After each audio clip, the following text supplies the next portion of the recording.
Merhaba arkadaşlar, örgü kanalıma hoş geldiniz. Hem kız hem erkek çocuklarınız için yapabileceğiniz tığ işi bir şapka yaptım. Bugün bu şapka anlatımını sizlerle paylaşmak istiyorum. Ben bugün mavi renk iplik kullanarak erkek bebek için yaptım arkadaşlar. Siz aynı modeli farklı renkli iplikler kullanarak kız çocuklarınız için de yapabilirsiniz.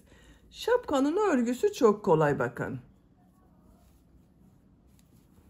Şapka örgüsüne buradan sihirli halka içine trabzan yaparak başlıyoruz. Yapacak olduğunuz çocuğun büyüklüğüne göre istediğiniz kadar arttırma yapabilirsiniz. Ben bugün 3 aylık bebek ölçüsüne göre yapıyorum. 0-3 ay bebekte çok rahat kullanır arkadaşlar. Bu şapka örgüsünü takım yaptım. Bakın çok güzel bir tığ işi hırka yaptım. Yandan düğmeli. Yine buna takım yapmak isterseniz çok güzel, bakın tığ işi patik ayakkabı yaptım arkadaşlar. Bunun gibi bir takım yapmak isterseniz bu hırka anlatımını ve bu ayakkabı anlatımını yaptım. YouTube kanalıma yükledim. Bunların olduğu YouTube linkini izlediğiniz bu şapka videosunun açıklama bölümüne ekliyorum. Siz o linkler üzerine tıklarsanız bunun gibi güzel bir takım yapabilirsiniz. Bunların linkini videonun sonuna da ekliyorum arkadaşlar. Bu izlediğiniz videonun sonunda bulunan linklere tıklarsanız da yapabilirsiniz. Biz bugün bu kolay ve güzel tığ işi şapkaya yapacağız arkadaşlar. Bu şapka örgüsünde iplik olarak 50 gram iplik yeterli. Bakın ben bu ipliği kullandım. 50 gram iplik yeterli arkadaşlar.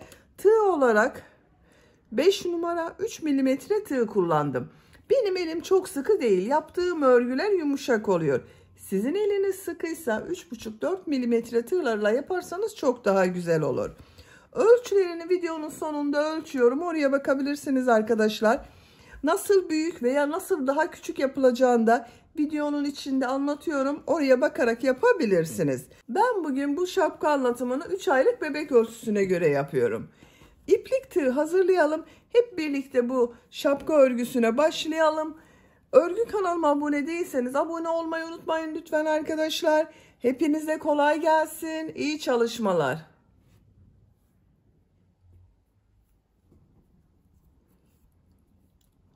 Sihirli halka yaparak başlıyorum. Sihirli halkayı bakın şu şekilde yapıyorum.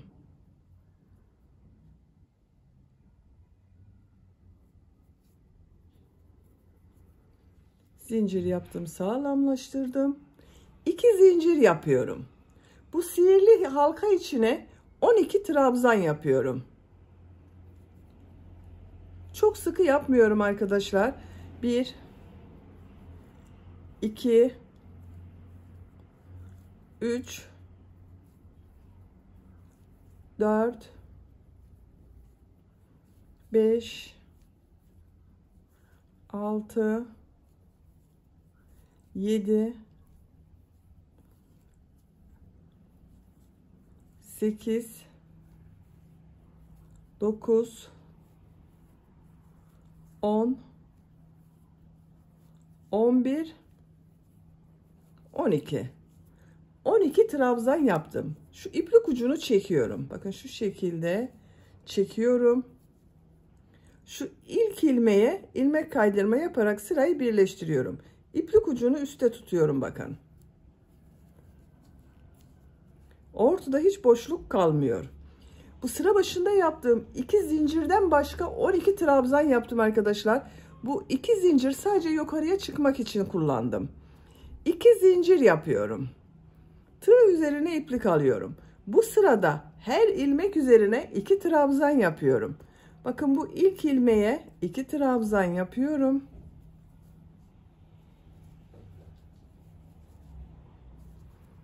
Diğer ilmeklere de her ilmek üzerine 2 trabzan yapıyorum.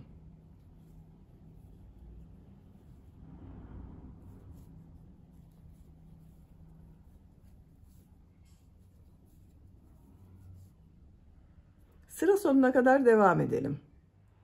Sıra sonuna kadar tamamladım. Bakın ilk sırada 12 trabzan yaptım. Bu sırada her ilmek üzerine 2 trabzan yaptım. Toplam 24 trabzan oldu. Şu ilk ilmek ile ilmek kaydırma yaparak sırayı birleştiriyorum. Bu bir sıra üzerinde 24 trabzan var. 2 zincir yapıyorum. 3. sıradayım. Bu sırada bir ilmeğe çift trabzan yapıyorum. İkinci ilmeğe tek trabzan yapıyorum. Bakın bu ilk ilmek içine 2 trabzan yapıyorum.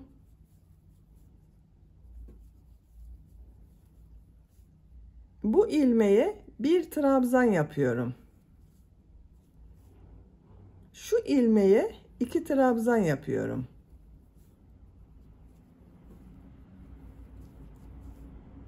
Tek trabzan yapıyorum. 2 trabzan yapıyorum.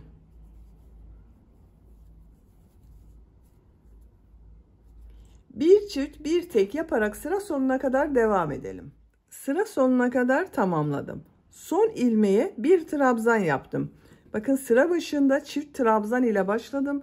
Sıra sonunda bir trabzan ile bitirdim.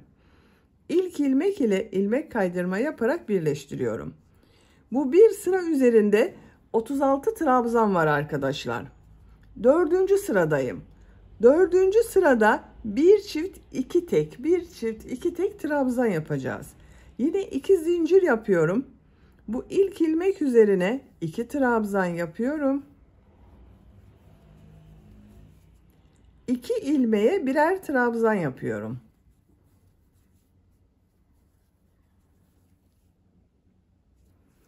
Bu ilmeğe 2 trabzan yapıyorum.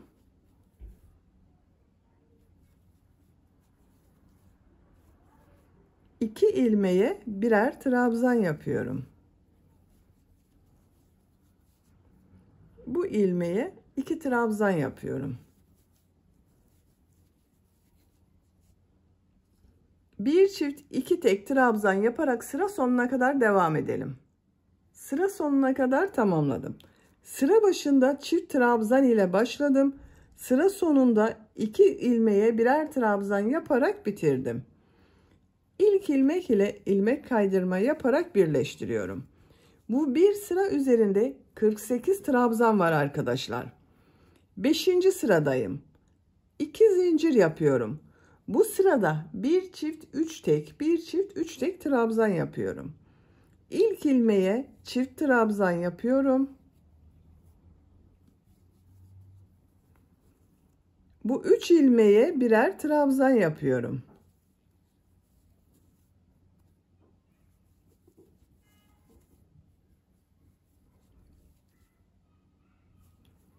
Bu ilmeğe çift trabzan yapıyorum. Bakın aynı ilmek içine 2 trabzan yapıyorum. 3 ilmeğe tek trabzan yapıyorum.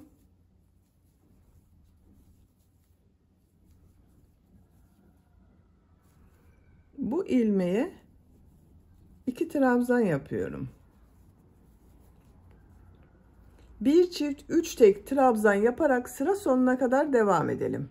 Sıra sonuna kadar tamamladım. Sıra başında çift trabzan ile başladım. Sıra sonunda bakın 1 2 3 ilmeğe tek trabzan yaparak bitirdim. İlk ilmek ile ilmek kaydırma yaparak sırayı birleştiriyorum. Bu bir sıra üzerinde 60 trabzan var. Her sırada 12 trabzan artma oluyor arkadaşlar. 6. sıradayım. 2 zincir yapıyorum. Bu sırada bir çift 4 tek, bir çift 4 tek trabzan yapıyorum. İlk ilmeğe 2 trabzan yapıyorum. Bu 4 ilmeğe birer trabzan yapıyorum.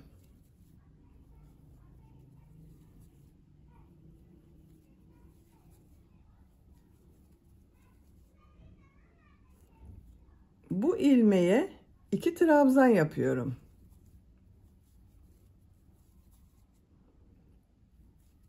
Dört tek trabzan yapıyorum.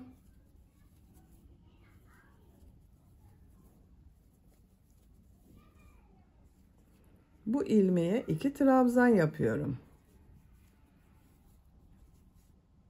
Sıra sonuna kadar devam edelim. Sıra sonuna kadar tamamladım. İlk ilmek ile ilmek kaydırma yaparak sırayı birleştiriyorum. Bu bir sıra üzerinde 72 trabzan var arkadaşlar. Bakın görüntüsü bu şekilde oldu.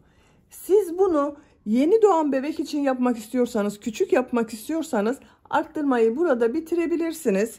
Bakın ölçüyorum. 13 santimetre genişlik var. Yeni doğan küçük bebek için yeterli arkadaşlar. Ben bir sıra daha arttırma yapıyorum. 2 zincir yapıyorum. 7. sıradayım. Bu sırada bir çift 5 tek, bir çift 5 tek trabzan yapıyorum. İlk ilmeğe 2 trabzan yapıyorum. 5 ilmeğe 1 trabzan yapıyorum.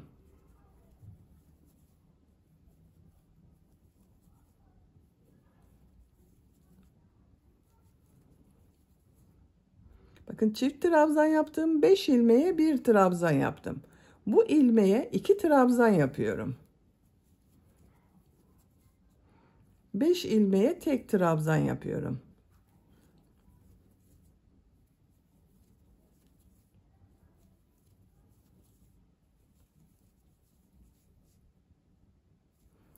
Bu ilmeğe 2 trabzan yapıyorum. Sıra sonuna kadar devam edelim. Sıra sonuna kadar tamamladım. İlk ilmek ile ilmek kaydırma yaparak sırayı birleştiriyorum. Bu bir sıra üzerinde 84 trabzan var. Bakın arkadaşlar, arttırma sırasını ben burada bitiriyorum. Bakın 12 trabzan ile başladık. İkinci sırada arttırma yapmaya başladım arkadaşlar. 1, 2, 3, 4, 5, 6, 7 sıra yaptım, arttırmayı bitirdim. Santimetre olarak ölçüyorum. 15 santimetre genişlik var. Benim yapacağım ölçü için yeterli. Siz biraz büyük olsun istiyorsanız bir sıra daha arttırma yapabilirsiniz. Bir sıra daha yaparsanız 6-12 ay arası çocuk için olur arkadaşlar. 2 sıra fazla arttırma yaparsanız 1-2 yaş arası çocuklarınız için olur. Bu sıradan itibaren model yerleştirmeye başlıyorum. Bakın bu modeli yapacağız. Burayı bitirdik. Şimdi model bölümündeyiz. 8. sırada model yerleştirmeye başlıyorum. Bir zincir yapıyorum. Bu ilk ilmek üzerine trabzan yapıyorum. Tığ üzerine iplik alıyorum. Bu ilk trabzanı atlıyorum. İkinci trabzanı şu şekilde bakın tığ boşluğa takıyorum. İlmek aldım. Uzun bir trabzan yapıyorum. Bakın kısa yapmıyorum. Tekrar tığ üzerine iplik alıyorum. Bu atlama yaptığım trabzana dönüyorum. Yine boşluğa takıyorum bakın. Trabzan yapıyorum. Bakın uzatarak yapıyorum arkadaşlar. 3 ilmek üzerine trabzan yapıyorum. 1 2 3. Bakın 3 ilmek üzerine trabzan yaptım. Tığ üzerine iplik alıyorum. Bu trabzan atlıyorum.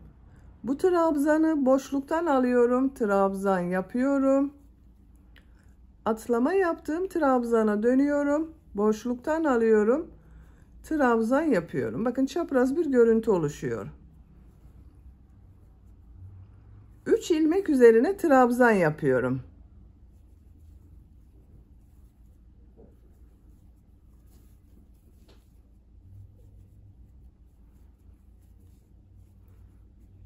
Bir trabzan atlıyorum. İkinci trabzan boşluktan alıp trabzan yapıyorum. Atlama yaptığım trabzana dönerek trabzan yapıyorum. 3 trabzan yapıyorum. Şurada boşluk bırakacağız arkadaşlar. Şuraya kadar devam edelim. Bakın buraya kadar modelleri yaptım. 1 2 3 4 5 6 7 8 9 10 11 12 13 14 model yaptım. Modelden sonra bu ilmeğe bir trabzan yapıyorum. Bakın sıra başında da bir trabzan ile başladım. Sıra sonunda bir trabzan ile bitirdim. Şu ilmekler boş kalacak. Bakın sayıyorum. 2, 4, 6, 8, 10, 12, 14, 15 ilmek boş kalıyor arkadaşlar. Burası bebeğin boynuna gelecek olan yer. Bir zincir yapıyorum. Örgüyü çeviriyorum. İlk ilmek üzerine trabzan yapıyorum. Tığ üzerine iplik alıyorum. Bu sırada trabzanları nasıl görüyorsam o şekilde yapıyorum. Bakın şu trabzanlar ters tarafta görünüyor. Ters taraftan boşluktan alıyorum, trabzan yapıyorum.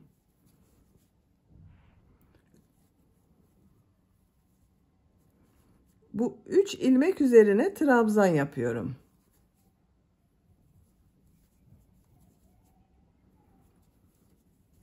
Bakın modelde boşluktan alarak yaptığımız trabzanlar bu sırada ters tarafta görünüyor. Yine aynı şekilde boşluktan alıyorum, trabzan yapıyorum.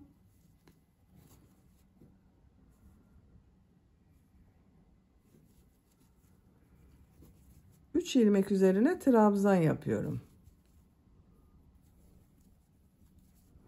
Bakın görüntüsü bu şekilde oluyor.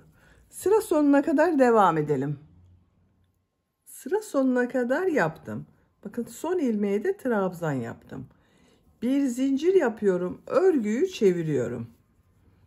Bu ilk ilmek üzerine trabzan yapıyorum.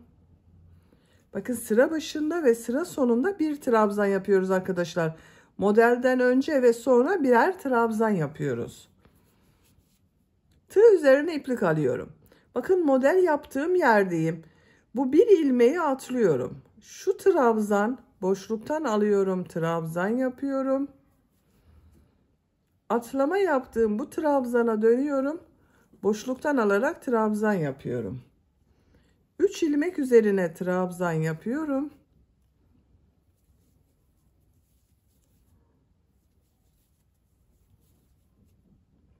Bu trabzanı atlıyorum. Bu trabzan boşluktan alıp trabzan yapıyorum. Atlama yaptığım trabzana dönerek boşluktan alarak trabzan yapıyorum. 3 ilmek üzerine trabzan yapıyorum. Bakın arkadaşlar, model çok kolay.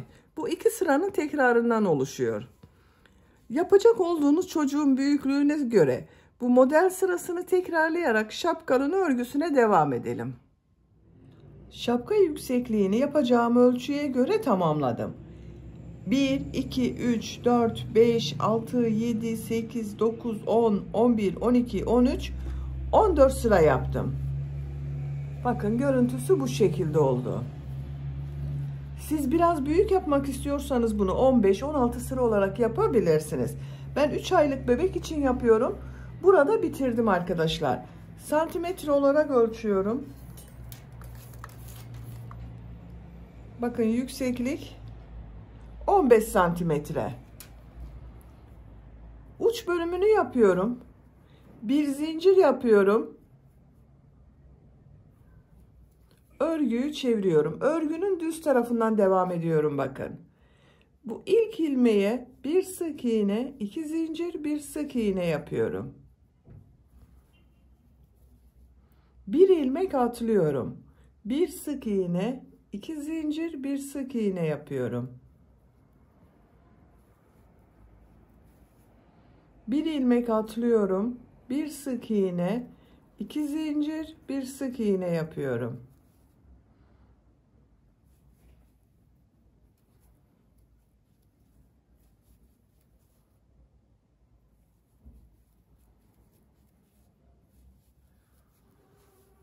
Bakın bu şekilde görünüyor. Sıra sonuna kadar devam edelim. Sıra sonuna kadar tamamladım. Bakın arkadaşlar, görüntüsü bu şekilde oldu. Güzel oldu. Şimdi bu yan bölümlerde sık iğne sırası yapıyorum. Bu ilmeğe bir sık iğne yapıyorum. Buranın biraz toplamasını istiyorum arkadaşlar. Dar olsun istiyorum. Onun için her sıraya bir sık iğne yapıyorum bakın.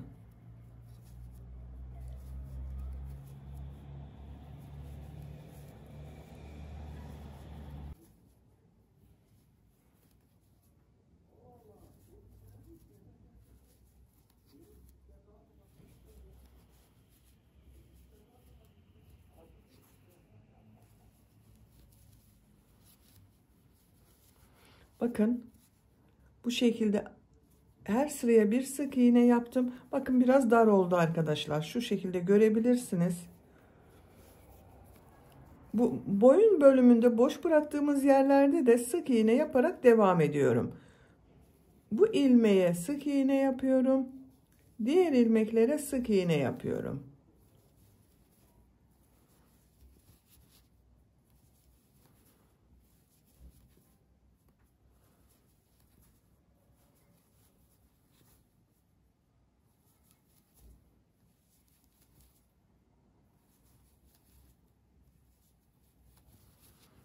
Bakın diğer tarafta da sık iğneler yaparak devam ediyorum. Yine her sıraya bir sık iğne yapıyorum.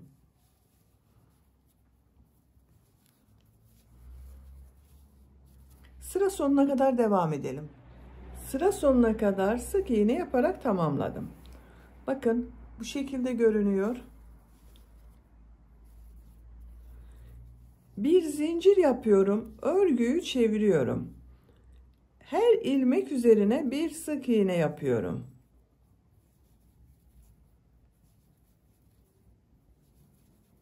Sık iğne sırası yapıyoruz. Sıra sonuna kadar devam edelim. Sıra sonuna kadar tamamladım. Son ilmeği de sık iğne yaptım. Bakın görüntüsü bu şekilde oldu. Bir sıra daha sık iğne yapacağız. Şapkanın buraya ve buraya birer tane ip kordon yapmak istiyorum. İlk ip kordonu yapalım, sonra sık iğne olarak devam edeceğiz. İp kordon için zincirler yapıyorum.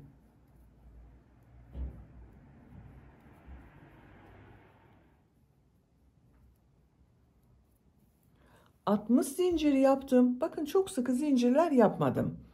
Bu 60 zincirin kaç santimetre olduğunu ölçüyorum.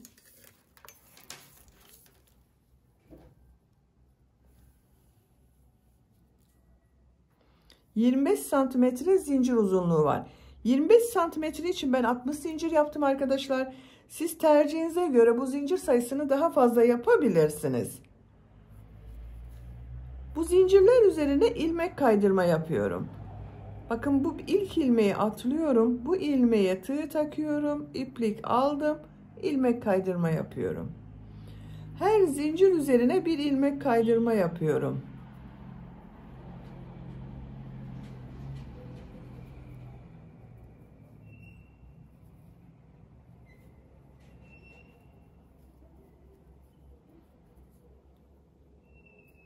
Sıra sonuna kadar devam edelim. Sıra sonuna kadar ilmek kaydırma yaparak tamamladım. Bakın son ilmeği de ilmek kaydırma yaptım. Burada bulunan ilmekler üzerine sık iğne yaparak devam ediyorum. Bakın bu sık iğnelerin üzerine sık iğne yapıyoruz.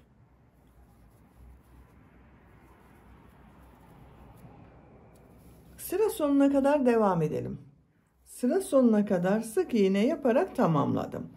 Buraya da bir ip kordon yapacağız arkadaşlar. Bu ip kordonu kaç zincir yaptıysanız buraya da aynı sayıda zincir başlayacağız. Ben 60 zincir ile bu ip kordonu yaptım. Buraya da 60 zincir yapıyorum. 60 zincir yaptım. İlk ilmeği atlıyorum. İlmek kaydırma yapıyorum.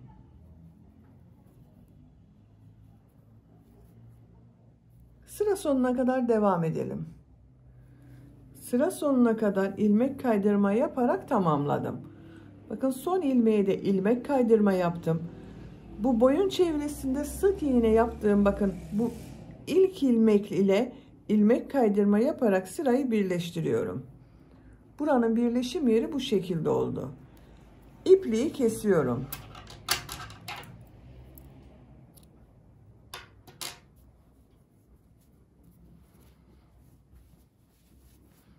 Bakın arkadaşlar, şapkayı bitirdik.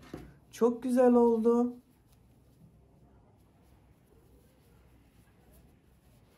Bitmiş olarak size ölçülerini söylüyorum. Buradan baş yüksekliğini ölçüyorum.